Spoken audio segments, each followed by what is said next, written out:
All right, guys, so let's do a DIY hot rod mechanical lift pump for my Cummins diesel. What I did is I picked up a new lift pump. My buddy Eric over at HHK Performance, he's actually had great results with the cheapy ones on Amazon. So I figured for $28.99, we'll go ahead and give it a shot. Ordered it yesterday, it's here today. And then we have a comp cams. This is a 971 or 973-1. I got this on Amazon as well. I think it was like $12 shipped. Both of these, you're looking for a 30 mil plunger on this, so let's open it up and see if we got a 30 mil. Go ahead and pull the spring out. Plunger comes out too.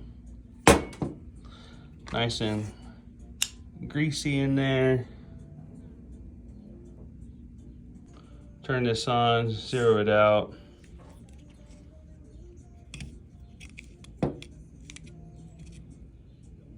$30 mil.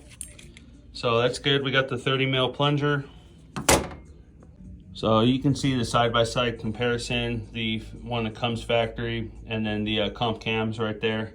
And then I'm gonna check the inner diameter of this fitting. So this thing's kind of a bitch to get back together with this stiffer spring. The feed to the P pump. See in here, there was a little tiny hole, and I ended up drilling it out to 3/8. And then this one happened to already be, it's slightly under 3/8. I'm not gonna worry about that. So that's it. She's back together, and with that 973-1, a drill bit, a little bit of cleaning. Now she's a hot rod lift pump. Easy peasy.